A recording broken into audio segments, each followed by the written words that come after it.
Hi everyone, I'm Dr. Michael Canuel. I'm the CEO of Learn, and this is my, yes, believe it or not, November message out to the community. It is also my penultimate video out to the community, and for that reason you see me wearing my retirement outfit, doing this from the inside of my car. First of all, just mention that things are going super well inside our organization as usual. Kudos to all of the members of our staff. Christine's team continues to give amazing workshops. I say it every month. Tutorials through the roof. Debbie's giving, and the PRT giving workshops online to parents, and a great attendance. So what can I say? All is good. I wish that I could say that we're getting full cooperation from our friends inside the ministry on payments and things, but nothing new there. We're waiting and waiting. It doesn't really matter. I just want to take a few minutes to do a brief recap of my professional career thus far. Believe it or not, I started off teaching in 1972, September 1972. I was 21 years old. Some of my students, believe it or not, were 17, 18 years old. I wasn't much older than them, and it really showed. Some of the guys had more beard, than I did. They were bigger and so on and so forth. And many of them probably looked older as well. It was a strange experience, but when I walked into the classroom the first day, like everyone else, I had butterflies in my stomach and I was a little nervous. However, I was a new teacher. I was confident, I was enthusiastic, I was passionate, and I believed that, like all new teachers, that I could make a difference. So I had all my students lined up in nice, neat little rows, and you can see where I'm going with this. And I proceeded to lecture the heck out of them for the next 12 years that I taught. Despite that, I thought I was doing a good job. I have some students today who still stay in touch with me, and I'm proud of that. However, along the way, I realized that I could have done a better job. I could have been better prepared at times. I could have followed up on some things more. But one thing I can tell you is that while my methodology might have been lacking at times, I never stopped caring and believing in the students. I always wanted them to succeed. I wanted them to grow as individuals and to become successful in whatever endeavors they went on to take on in their lives. After 12 years of teaching, what happened is there was a surplus of teachers, and there was no way I was ever going to stick around to be a substitute teacher, because that's what they were doing with the surplus teachers.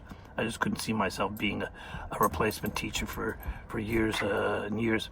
So I left, went to the private sector, and where I became a co-owner of a manufacturing company, and also started a couple of other companies on import and export and disposable plastic goods, believe it or not. Spent over 20 years in that industry. And it was interesting. It was fulfilling. What I did enjoy the most was working with the employees in the factories, working with the staff. That was always the highlight for me on one level, but it never changed. Is that I was a teacher at heart, an educator, and I never lost that desire, that need to share and partake and collaborate and grow.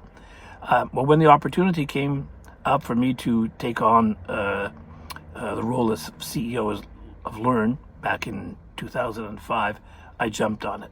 I thought this was a great opportunity for me to get back into education where my heart was. And for the last 20 years, I've been working, doing my best. Very much like that teacher back in 1972. I made mistakes along the way, thought I was doing the best. I now look back and say, could have done this a little bit better, a little bit more of this, a little bit more of that.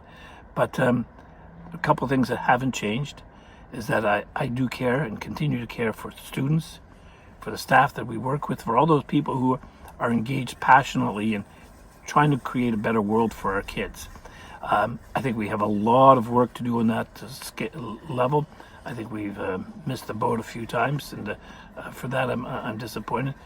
But at least people are trying, and If we get to that point where we're ready to make real systemic change, move away from what we have right now, what we call an educational system, to something that is really more attuned and adapted to the current needs of our students, that'll be a good thing. I don't think we're there yet. I think we've got a ways to go.